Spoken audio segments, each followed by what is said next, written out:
rumour occurred at the end of the 1960s, and about a guy called Paul McCartney, who allegedly is still very much alive and well and 74 years old.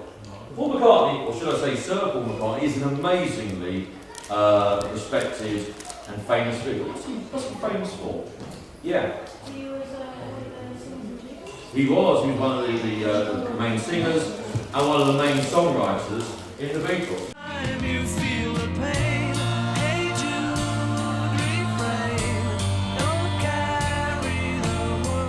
And he's been massively successful as a solo artist.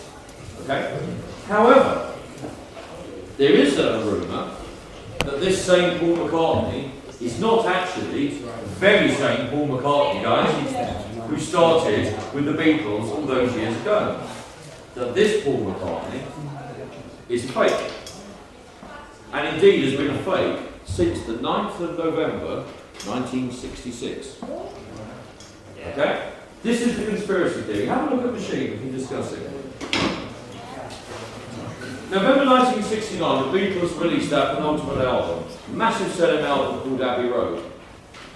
And during this album, all the hubbub that came with it, a couple of college kids in the US came up with this idea that Paul McCartney had actually died 3 years earlier in a car crash. Okay? On the 9th of November 1966, okay? They were at Abbey Road, which is the recording studios, which they used for all their records. Paul had an argument with some of the other Beatles, John Lennon in particular, and George Harrison, and he stormed out in the half. It was late at night. I often used to record late at night. Got into his fancy new Rolls Royce, crashed it, and was killed. Now, the Beatles were, and probably still are, aren't they, so by a country mile, the most successful pop band artist of all time. Roughly, does anyone know how many records they've sold? A lot. A lot. It's a few more than One Direction. It's been estimated they've sold about 4.5 billion records in that time. Now, understandably, of course, they've been going, an awfully long time. So it's been part of it is due to a sort of massive time period. But even so, the next biggest selling act is who, would you imagine? The guy that likes sideburns is apparently living with Princess Diana in a chip shop in Middlesbrough. Elvis Presley, that's right. And they reckon he's sold about 2 billion records. Okay, 2 billion records. So, the Beatles have sold more than double the next highest act of all time. They are incredibly popular. But for most of their career, it seems, Paul McCartney was not the real Paul McCartney. And the Beatles, because they were so popular at the time, and in a sense because they couldn't come to terms with this loss, didn't actually announce, so the conspiracy theory goes, that their fantastic leader of the band, if you like, or co-leader of the band, was dead. So what they did, they actually went through giving you clues, or giving their fans and music journalists clues. So these conspiracy theorists from the USA said they let us know via songs, or some of the lyrics from the songs. So the idea was real fans, really devoted Beatles fans, would learn the awful truth, and it would dawn upon them as they got to know together with these clues. Okay, so the idea was that they had a Beatle lookalike competition, or should I say a Paul McCartney lookalike competition, and a Canadian guy called William Campbell won it. And with the help of a little bit of plastic surgery, and the fact that he was like a sort of relatively capable musician anyway, so the conspiracy theory goes, the subterfuge, if you like, the trick was carried, and William Campbell became Paul McCartney. And if you believe the conspiracy theorists, still is Paul McCartney. Now, some of these clues we're going to watch on this film in a moment, but I've gathered at least 7 clues here. Okay. First clue, one of the most famous songs is a song called Strawberry Fields Forever. And at the end of that, there's about 30 or 40 seconds of sort of way out, freaky, gibberish sound. It's the only way I can describe it. Totally unconnected to the rest of the song. And at the end of that, right at the end of that sort of 30 to 40 seconds of gibberish, supposedly John Lennon, one of the other Beatles, and one of Paul's close friends, says, "I buried Paul."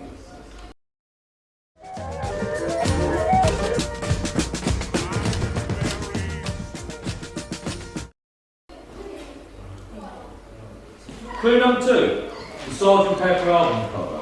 Okay? Anyone ever seen that album cover? It's a very, very iconic cover. No? But the idea is, it's the Beatles in they've got their new sort of fancy costumes. And it looks, doesn't it, so almost like they're attending a funeral, in a sense. It's like a gathering, okay? So it's the 4 Beatles in the new fancy costumes. And behind them, the waxworks from Madame Tussauds of very famous people. Okay? From the time. You've got Charlie Chaplin and all those type of people. And it looks like they're attending a funeral. And at the front, there's some flowers arranged, and it does look a little as if the flowers spell out the word Paul. And also, above Paul's head, or was it William Campbell, there is an outstretched hand, which in the Hindu religion is something that is done when somebody is dead. It's almost like a precursor to actually blessing the body in the Hindu religion. Sort of Indian philosophies and ideas that people were interested in at the time. Also on the back cover of the album, the 3 other Beatles, if you like, are facing the camera. Paul has got his back turned away. Again, the idea being that that isn't really Paul. Okay, the other 3 Beatles are there alive now, looking into the camera. If you like, the fake Paul, William Campbell, is turning away. Clue number 3, the links to A Day in the Life. He blew his mind out in a car. He didn't notice that the lights had changed. Is it just some of the Beatles' crazy lyrics? Or is it John Lennon again writing about the unfortunate tragic death of his songwriting partner? Okay, the Magical Mystery Tour cover. Several ideas here. First one is, and most famous one, is that on the Magical Mystery Tour album, there's a scene where the Beatles are doing like a sort of song and dance routine. So they're in sort of top hats and tails. Don't we like a top hat and sort of tails, like they're doing like a song and dance number. And each of the Beatles is wearing a red rose. Okay. Except for Paul. Guess what colour rose Paul, or is it William Campbell, is wearing? A black rose. Clue number 5, the lyrics to I Am the Walrus. Again, in the feed out to the song, or the fade out to the song, again, supposedly, you can hear John, amongst all of the distorted feedback and the guitar noise, you can hear him say, "I'm really sad about your death now." Okay? Clue number 6 is the Abbey Road cover. This is an iconic cover, okay? Abbey Road is where they recorded, and it's a very famous picture of the 4 Beatles as a snapshot crossing the road. And he doesn't have any shoes on, that's right. Which indicates what, possibly? That he's dead. That he's dead, absolutely. Because people don't tend to be buried in the shoes. And they reckon that the whole of the Abbey Road cover is a mock of Paul's funeral. John is striding along at the front, John Lennon. He's dressed in white, as if he's some sort of preacher, you know, sort of conducting the service. Then George Harrison walks along, and he's dressed very sort of scruffy in jeans and an old shirt. What sort of role might he be playing at a funeral? Yeah. Yeah, or the grave digger. The idea is he's the guy, he's got really nice clothes, he's digging Paul's grave. Then there's Paul, or is it William Campbell, who's walking along. He's not wearing any shoes, and he's consciously carrying a cigarette in his right hand. Not a big thing, except for what? Yeah. He didn't smoke. He did actually, he doesn't smoke anymore, or Paul McCartney, question mark, doesn't smoke. What is it about Paul McCartney though? The way he plays guitar? Yeah, he's probably one of the most famous left-handed people in the world. Of course, it's not to say he can't hold a cigarette in his right hand. It does seem a bit odd. He is so incredibly famous as being left-handed. So there he is, facing the camera, and also would he like to show people that he smoked? Why wouldn't he be holding it in his natural hand, which wouldn't actually show that he was smoking anyway? He holds it in his right hand, so you can actually see the cigarette. Creepy. Also in the background, I think it's, it might be a Mini or a Volkswagen. There is focusing on the number plate, and it's whatever the lettering is, and then it's 281F. F was the number plate in those days. And that's been interpreted as 28 if Paul McCartney had lived. And surprise, surprise, when Abbey Road was made in 1969, Paul McCartney had indeed just turned 28 years of age. So the 281F is actually 28 if he hadn't have died in that car crash 3 years earlier. Okay. And also, on the back of the Abbey Road cover, there's the sign for Abbey Road, and there's a great big crack through it. Suggesting what about the Beatles? That somehow,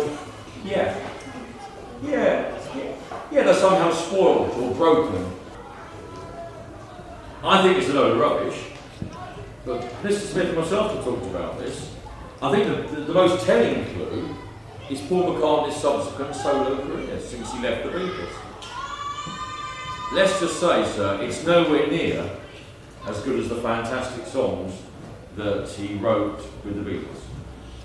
Now, of course, there could be lots of reasons. Why do you think as people go on, they don't tend to write as many good songs as they do in their heyday? What sort of reasons can you give for that, guys?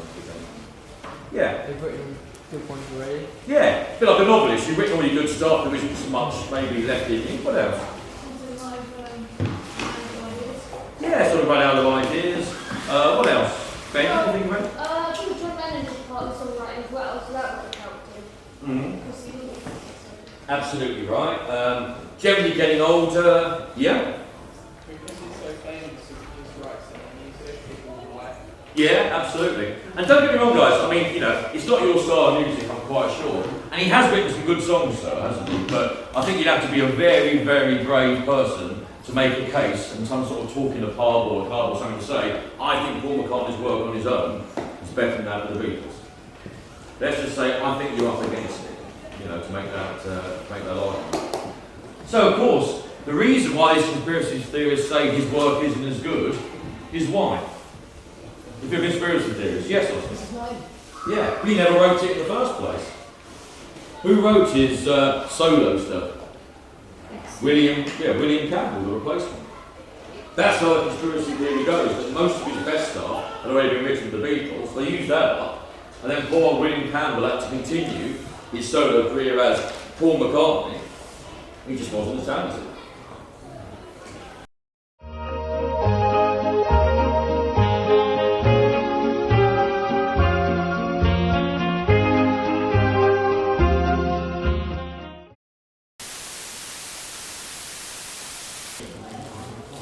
Yeah. Yeah, and you know you found wings as well. I like all the bands. I've got a broad taste, you know, from the Britpop bands like UB40, Def Leppard, right back to classic rock like Wings. Who's Wings? They're only the band the Beatles could have been. Well, I love the Beatles. Yeah, so do I.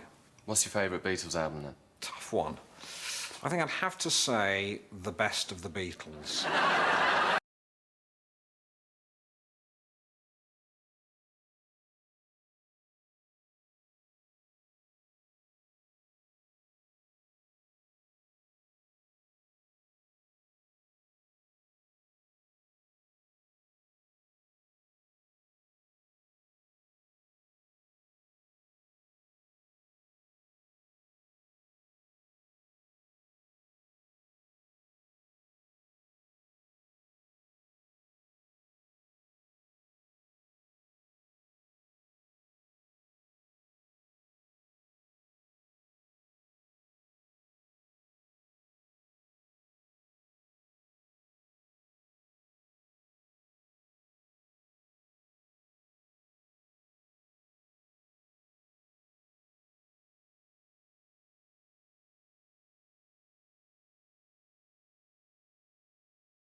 suddenly I'm not half the man I used to be. There's a shadow hanging over me. The leader of the band was John Lennon. And after the accident in 1966, there was a shift of power within the band. Do you think John Lennon would have let a Paul McCartney replacement, in this case William Campbell, become the new leader of the band? No, I don't think that John would have let, or any of the other members of the band would have let a replacement, take leadership of the band as Paul did in the later years of the Beatles. That was an impossibility, even until this day now. McCartney, the most successful Beatle alive, has been taking most of the credit of the Beatles, and in his own career, being the most successful songwriter of the 20th century. That was a hoax, right? Yeah, I wasn't really dead.